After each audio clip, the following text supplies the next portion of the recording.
The wild here doesn't whisper, it roars. Glaciers crack like thunder. Waterfalls carve paths through time. And in the middle of it all, she waits. Motor yacht Unbridled.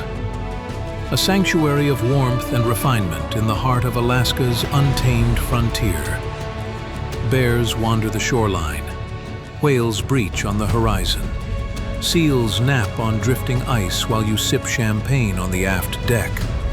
This isn't a cruise, it's a calling, and only the bold will answer. Now booking your next unforgettable charter, yachtunbridled.com or through your preferred charter broker. Top of the morning, folks. It's Captain Liam here, Captain of the Motor Yacht Unbridled, currently in Seattle. Got my jumper on. It's a little chilly here, but I'm honoured to have Melanie White, the founder of Marathon for Mental Health, join me. How are you today, Melanie? I'm very good. I got my run in this lunchtime, so I'm feeling very good. Ah, you've got that warmth already. Yeah. Otherwise, it was freezing. I'm just outside London, so it's not that warm here either. And what time of days do you kind of do your running? Is it lunchtime one when it's kind of the middle of the day? It has to be, it has to be the beginning or the middle of the day. Otherwise, if it gets too late, I just won't get out.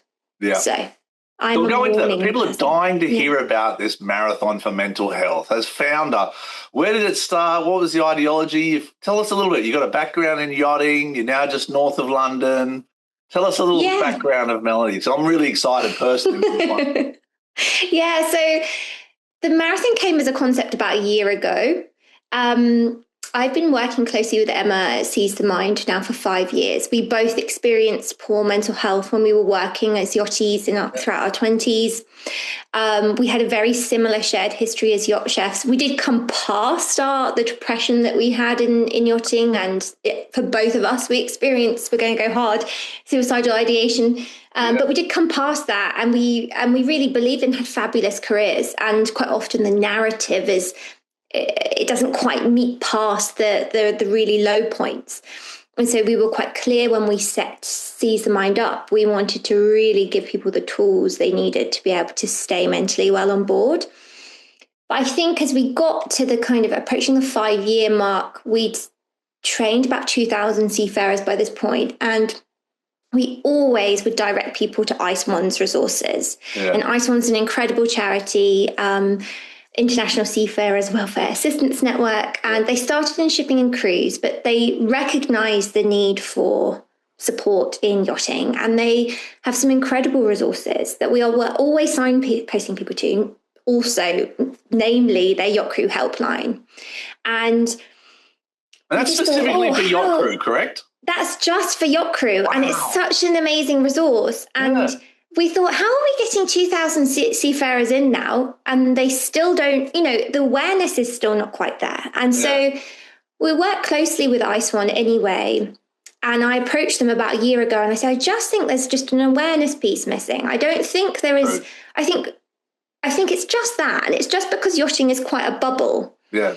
If you've been in shipping and cruise for eons, it's pervasive, and it goes through, rigorous, employment schedules, it will be there. It's but corporate. Yachting is corporate world. Corporate. Commercial shipping is corporate world. It is. And it's structured. It's structured, absolutely. And so I was like, I just think there just needs to be something that breaks through into yachting that is just a bit outside that corporate structure, really. Yeah. And so I said, I basically just wanted to put in place what I would have wanted as crew, really, when I was at my time. Like, you're working to the bone all season and you're craving that time off at the end. October's rolling around and you might get a bit more of a work-life balance. And you just think, I wish there was something wherever I was that could get me out and seeing the areas I'm in and moving my body and feeling good in that way. And so I said, look, what if we try and create a flexible marathon that's really accessible for as many crew as possible to partake in? Yeah. And in the process, try and encourage people to donate to the charity, but also become aware of the resources just by proxy, because you might find somebody that loves running or loves hiking, and they go out and meet someone else for this hike and they think that's what they're there for.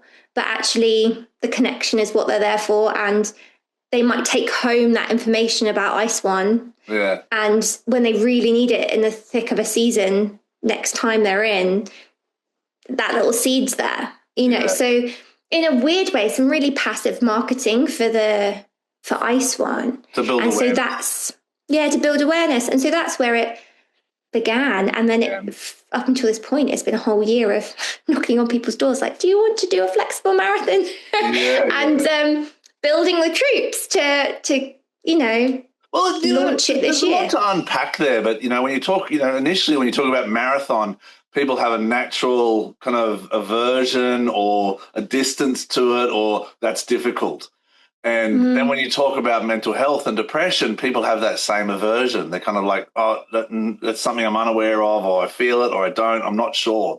So you've combined two really powerful things, and what you're doing is absolutely phenomenal. I, from the bottom of my heart, cannot thank you enough. It changes my life every day when I kind of wake up and go, I have to do my 5 kilometers. I have to get to, for some reason, I'm 50 kilometers. And for me personally, when I started this with you, I had quite a bigger crew, but we've reduced the crew over winter. So at the moment, I'm trying to get some more crew involved, but it's like irrelevant. It's my responsibility to push forward and do it either way to raise awareness for ISWAN. So I cannot thank you enough. And the community you've built, just beautiful people from New Zealand, Fiji, people like Xanthi from Wave Wellness. She's a lovely friend of mine and a big part of it too. Yeah, absolutely. And I think that's also been what was by default has been the most wonderful thing about it, is this really just lovely community of people. Like every single time there's a picture come up or a selfie or a video come up of somebody going out there just to get, even if they're, just walking in their lunch break, seeing people get out and connecting over that has been really amazing. And wanting to share. Wanting to share it. Some of those cliffs. Where were those cliffs? The sea cliffs in Malta, was it? Yes. And she's amazing. So that's Katerina, who's she's on a 60-meter in Monaco, and she's been doing it. And she went away for the weekend, and so she was like, "Okay, I'll take my cap. I'm doing my walk while I'm there." And she went for a really beautiful sunrise hike that I don't know if she would have, pushed out the door that early. If that, I don't know. There's something about there being this group mentality and also this challenge where it's just enough to feel like, oh, okay, I can do it, but it requires a concerted effort to show up for myself every time. That is quite special. Well, that's the core of, addressing depression. I'm no expert, and you've got a lot of experience with Seize the Mind. It's a wonderful course, by the way. I've done the course. But it's, that opening that door and having that vulnerability. And that's what I implore crew to kind of, and family and my kids, and just be vulnerable. It's okay not to be okay. But how do you find that help? That's the challenge. And that's where ISWAN and different organizations have come into yachting. In your experience, why do you think yachting creates such a difficult environment? Because it is different to merchant shipping, very different. It is different. I think there are pressures that come with any form of luxury hospitality that are very acute.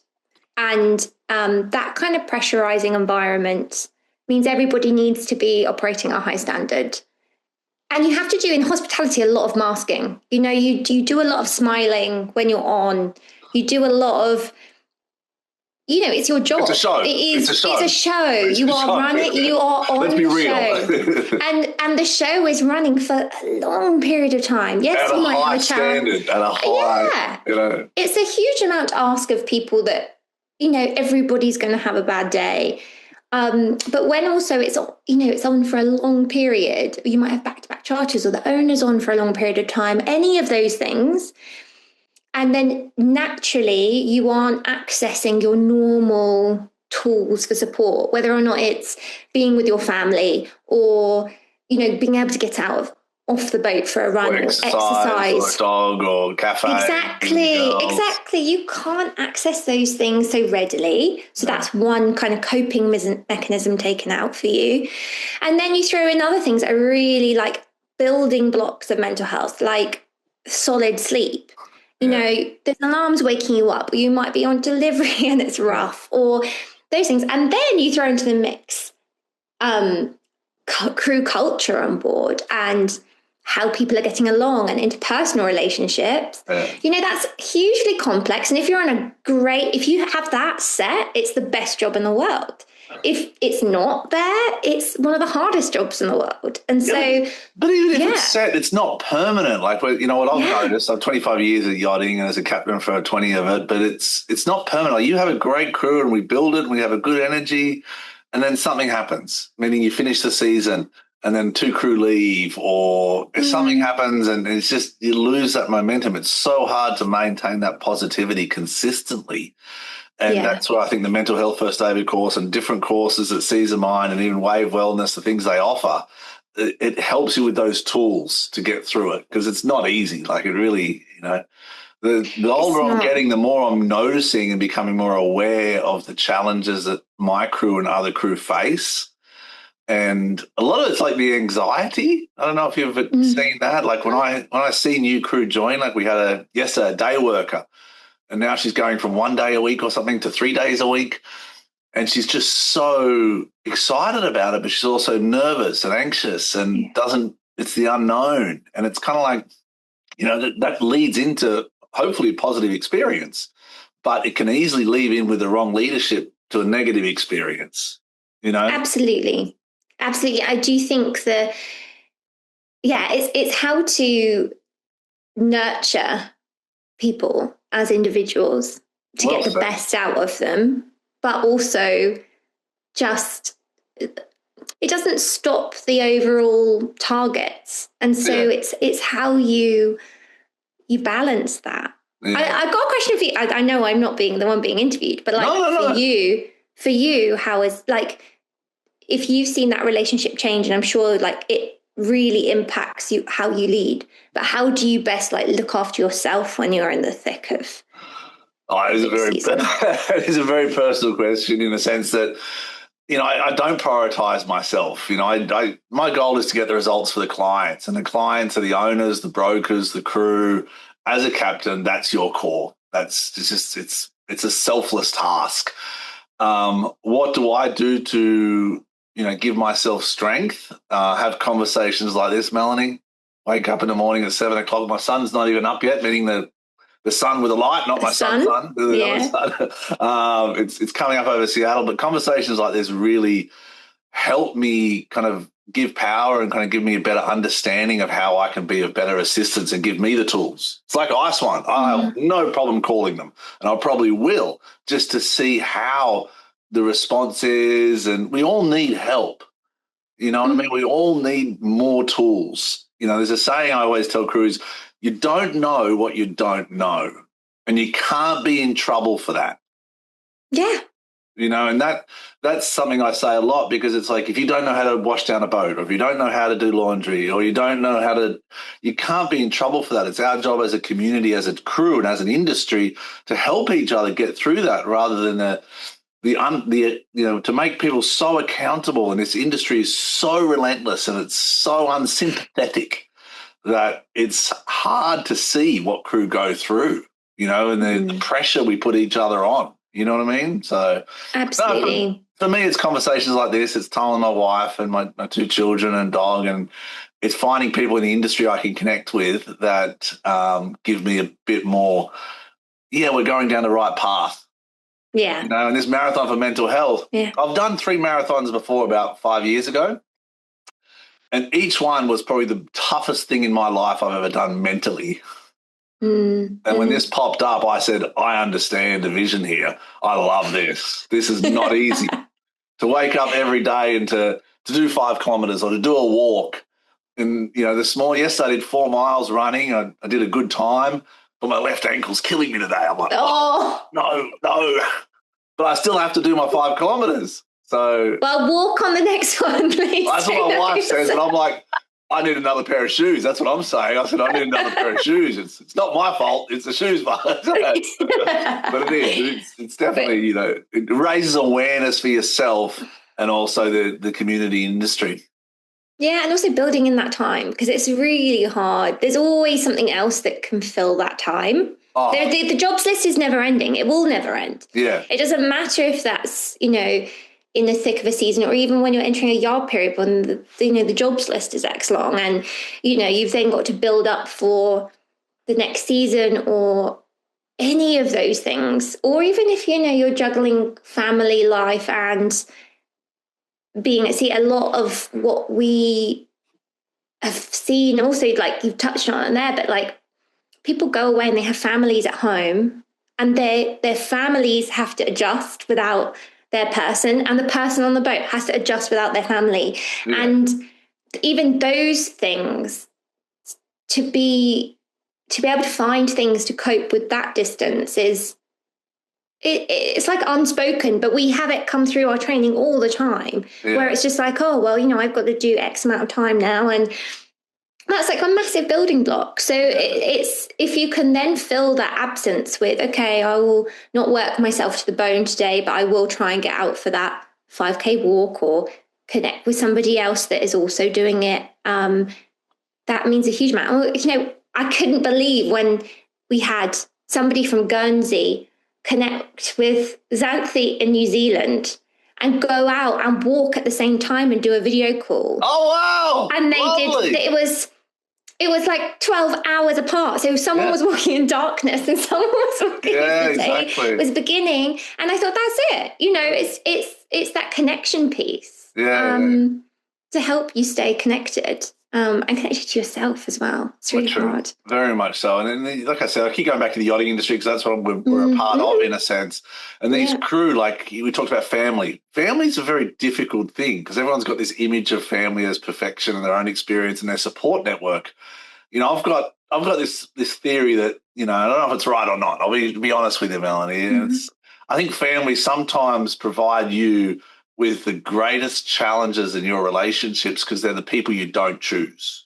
Different people above you may have chosen for you, whoever they are, based on your religious beliefs, but the people you didn't choose. So they're going to teach you so much about yourself, but it doesn't mean they're the right people to give you all the support you need because it's a biased opinion. So you have to find people like ISWAN, like yourself, like Xanthi, Gary Napier, the Gap Counselling, different people in this industry, you know what I mean? And Emma's lovely and, Karine, there's some beautiful people in this industry. So as a junior crew member, put yourself in that scenario again, you still look like you're a young stewardess, to be honest with you, Melanie. You look like no, I am in my 30s.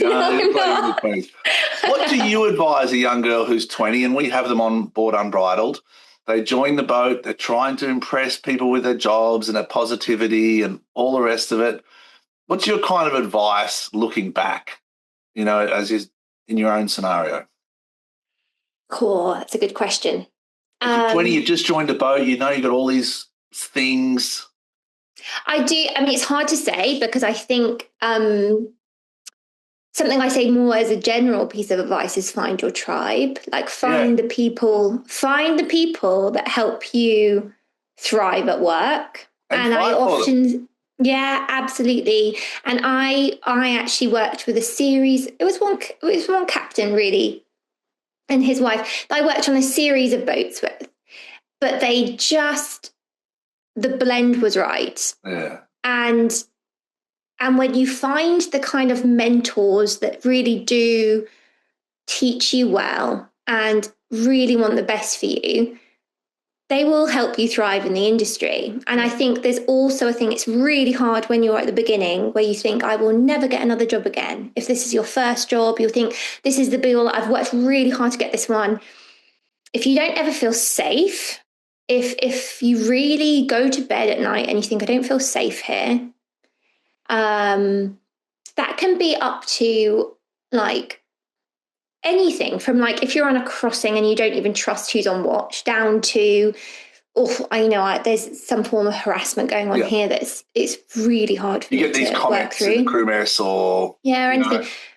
Decide, like really decide there will be another job, there will be a boat that's right for you. And it's always said with a blend of really measure whether or not, try not to flit around, but finding the right tribe for you is going to be one of the most important things you do. And so when you do find a good boat with good mentors, really take that opportunity because it exists. Yeah. It really does exist. 100%. There's a right boat for everyone. And a lot of my conversations with crew over the years, after a year on board where they're kind of getting a bit flat, they're not feeling the motivation, that's when I do say, look, try something different. You can always come back, to Unbridled or the different programs, but try something different, get a fresh break, take some leave without pay, get some space. But ISWAN itself, if I am a young stewardess or steward or deckhand and I call up ISWAN just on a Friday, everyone's out drinking, what type of, direction or path will be taken? That's kind of the question. Is it just a sounding board, or is it a professional path down towards psychologists? Because the unknown is what people fear, in my experience. Yeah. Well, I think for a start, it's multilingual. So I think that's an amazing thing. Obviously, primarily people in yachting are English-speaking people, but you do have people that aren't, and they have multilingual trained people at the end of the phone. So the first barrier that you can tick off is that you're going to be able to have a personal conversation with somebody where you don't have to converse in your non-native language, which is incredible. Yeah. The second thing is that they do have a whole list of of resources for support or specific techniques. If I think an example, for example, Laura, who's a project manager at ISWAN, explained a call where they had a male deckhand call in and said, I think I'm having a panic attack. I've had them before. I don't know how to kind of get myself through this. And the call handler literally spoke them through the grounding techniques required to get somebody through a panic attack. Now, they're not there as therapists, and they're not, they will often, I think, say, okay, do you understand what's included in your medical insurance? Or if there are things that are quite acute, they know how to direct somebody. But even down to something like that, they've got that on hand and they can support in that way. Much like quite often they have people ringing saying, they're really struggling with an interpersonal relationship on board, for example. Yeah. Or there was a case of I think they were a stewardess, their relationship had closed off and it became really hard for them to work on board, but their ex-partner did not want them to leave, was being quite coercive in them being able to access the feeling that they had the right to leave the boat if they wanted to. Yeah. And so it's all down to those. There's a huge nuance of things that they can handle. So it's not so much psychotherapy or psychology, no. More of a support group. Yes, a support line. It's there as a supportive ear that then does have the kind of protocols to be able to direct you in the right places, or you can ring back and ask for the same person again. It's also confidential, so it's outside that network outside that bubble on board where you've the captain, the chief officer.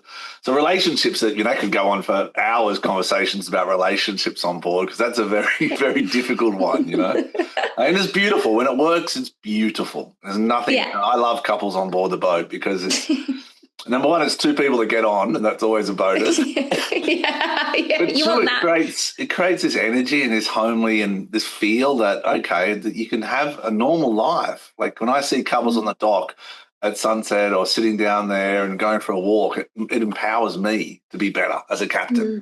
Providing a safe space here for people to nurture their professional and their personal relationships. You know what I mean? Yeah. But on the other side, when people are in St. Martin and there's parties, or south of France and there's parties, that's when relationships get a bit difficult to manage. You know what I mean? Yeah.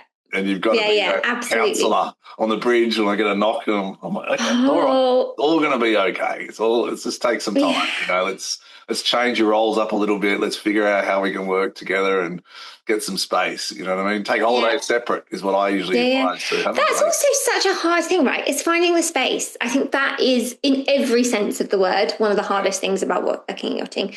Whether or not that's physical space or mental space or whatever it is, it's finding that realignment with who you are amongst what is all encompassing, which is yachting. You can't really have a career in it without it being almost your identity, but you really have to know who you are to not just let it become everything. And do we ever get there though? Like, like I have this saying, I said, my son, he's 16 now, and he's got this book that I wrote in 1996. Well, it's a book of quotes that when I'd go to school, I'd write these quotes, and we found it the other day and he was going through it. And I was like, wow, this is me going to school when I was like your age, at 17 almost.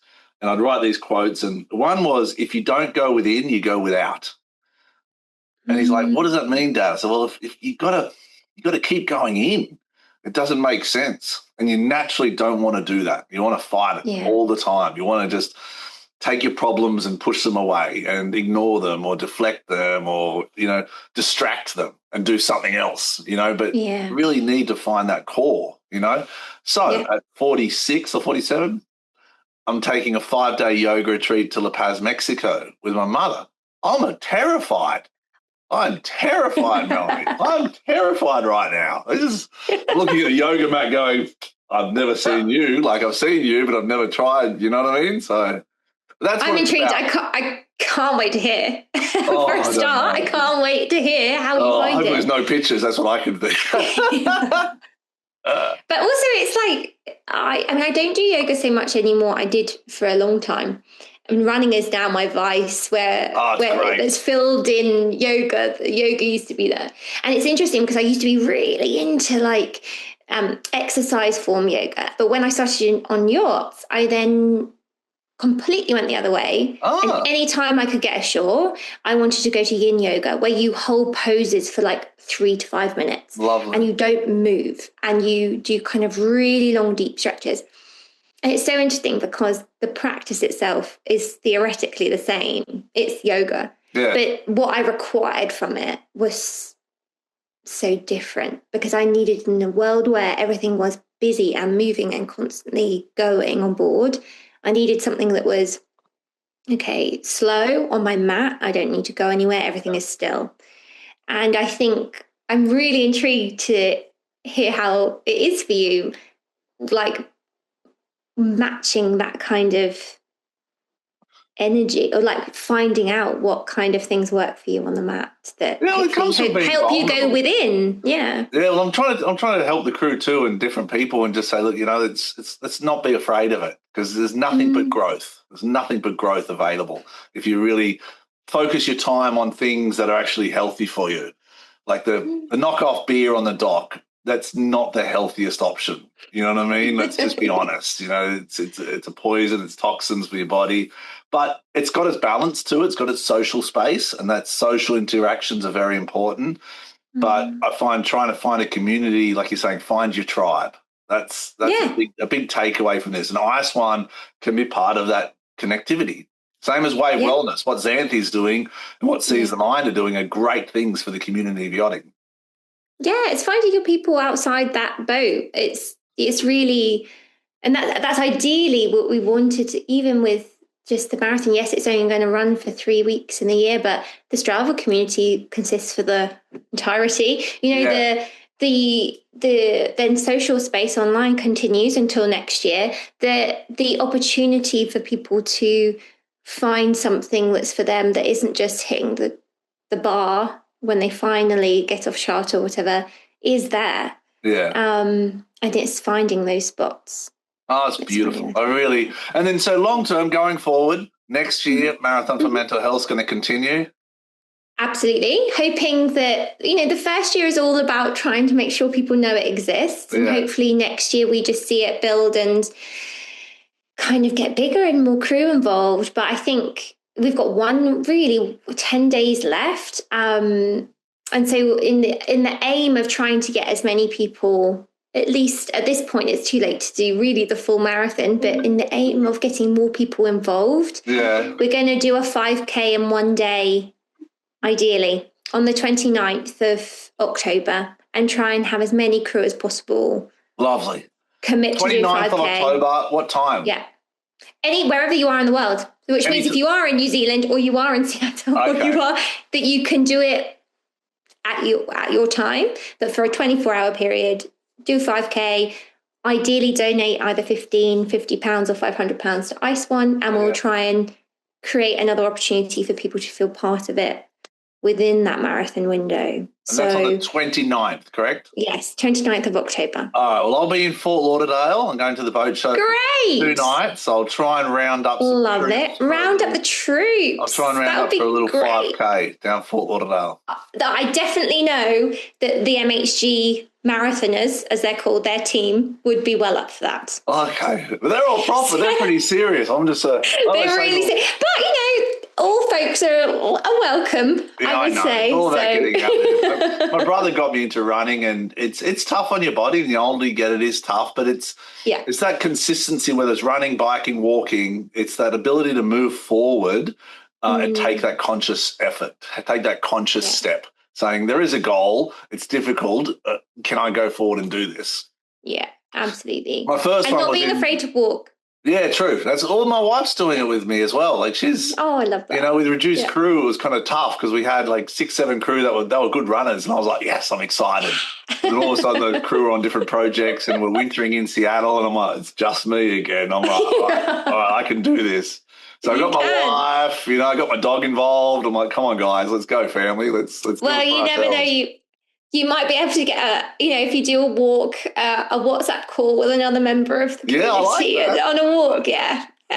That's great. All right, That's Melanie, great. I really appreciate your time. Like I said, you've been an absolute. I don't think you understand yet how much you've created a positive influence and change in the industry, in the current environment we're in, because it's people like you that stand up and say, let's do this, let's do something different, let's give back.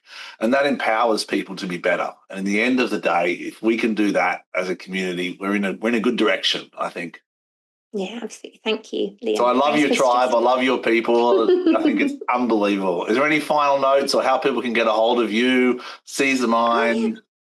So I have a legacy from my yacht chefing days. I am Cooking the Nook on Instagram, though I don't do much cooking other than for my family anymore. And I do the Seize the Mind there, and also Marathon for _mental health. Yeah. On those are the Instagram platforms. I'm also on LinkedIn, and you can also find us in Strava. So find the club, join us. Everyone's welcome.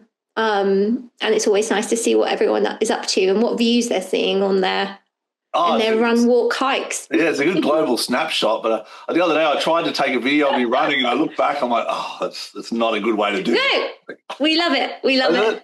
It was all shaky, and I was like, I don't know if this is right. I don't get all this, but it's about having fun and connecting. It is. It is. All right, this is Captain Liam of Unbridled. Have a safe day. Be blessed always. Look after each other and safe seas. If your brand belongs in the heart of the yachting world, this is where it happens. Yachting International Radio reaches over 1 million yachting professionals and enthusiasts every month with 77 million impressions, 220,000 social followers, and 74,000 podcast subscribers. Our hosts are insiders, crew, captains, CEOs, trusted voices shaping the industry. This is targeted, high-impact advertising in a luxury niche. Visit yachtinginternationalradio.com/advertise. Your audience is already listening.